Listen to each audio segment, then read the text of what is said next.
I found myself in the office of an accountant with two IT people trying to hunt him down for streaming videos. But what happened afterwards turned out to be a lot worse. This is the story of David, a sales guy who was trying to sell Paessler PRTG Monitoring Software to a customer when he ended up in a really awkward situation. My name is David. I am responsible for business development for our OT and IoT business. David was on a visit to a medium-sized business that was interested in purchasing Paessler PRTG monitoring software. A few weeks earlier, he'd set up PRTG as a proof of concept, and now he was back to check on the current status of the installation. So my plan was really to see what was in their PRTG instance, analyze some data and give him some hints and tell him like, look, maybe here you can save some money or something like that. I thought that would be the main, let's say, thing that we could discover that day, but it was not. There was more to it. One of the things David likes to show customers are the monitoring sensors that watch for unusual traffic. Why? Because that's a way in which PRTG can alert you of things that you didn't even know were going on, right? It will just tell you whenever there is any condition which is abnormal to your normal day-to-day. The sensor that David picked out was the SNMP traffic sensor. You can find out more information about monitoring SNMP with our sensors here. So we clicked on that, and then I told them, like, look, the traffic that you are having right now is unusually high for this day of the week, for this time of the week. And they said, like, really? Why is that? And I was like, okay, we are going to go and check that, right? So we were looking at this SNMP traffic sensor before, and then luckily we had the net flow sensor. And the net flow sensor always allows you to have more information. So we clicked from the volume, just the volume of data in that switch, to the net flow sensor, and then we checked, who was eating up that bandwidth. They figured out very quickly that it was the computer from one of the people at accounting. And they could see that the unusual bandwidth activity was happening right at that very moment. The IT guys had a theory. At that time, the Olympic Games was on in Rio de Janeiro, and they guessed he was probably just streaming the games. So they decided to go and have some fun with the accountant. And of course, they couldn't leave David alone in the network operations center, so he had to tag along with them. He watched as they approached the accountant.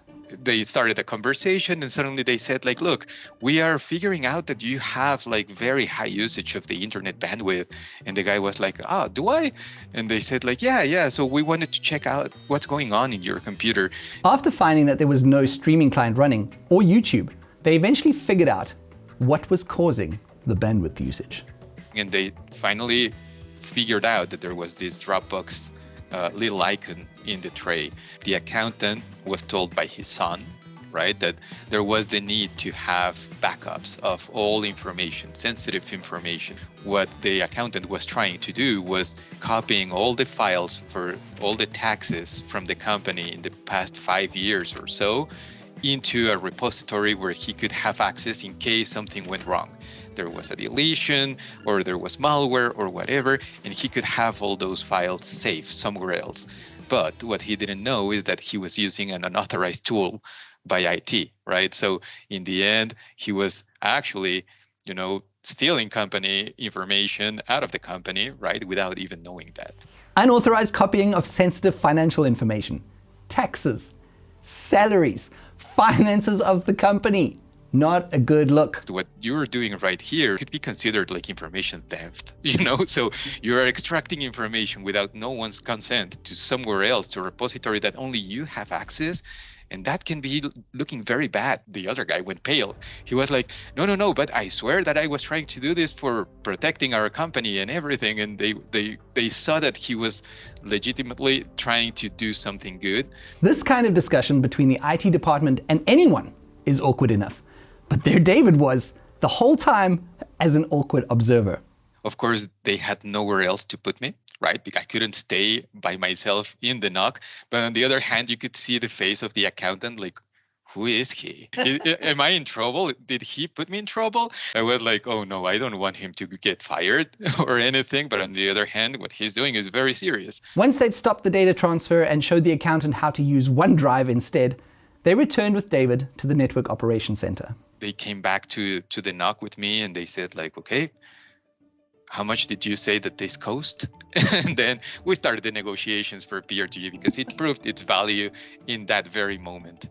So other than purchasing PRTG, what advice did David have for the IT team? One of the things that we discussed, to some extent, you need to have like cybersecurity training so that people understand what is good and what is not, right? So in the end, he was not fired, luckily, but I did know that afterwards they set up or they hired a company to support in this training so that people could easily realize whenever they are doing something that looks good but is not.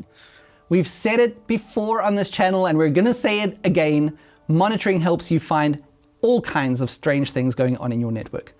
But even if you monitor everything within your network, there are things that sysadmins may forget and that can have a dramatic impact on your whole organization. Sometimes these neglected things can even lead to things like a flooded data center. To find out how that happened and to make sure it doesn't happen to you, click here.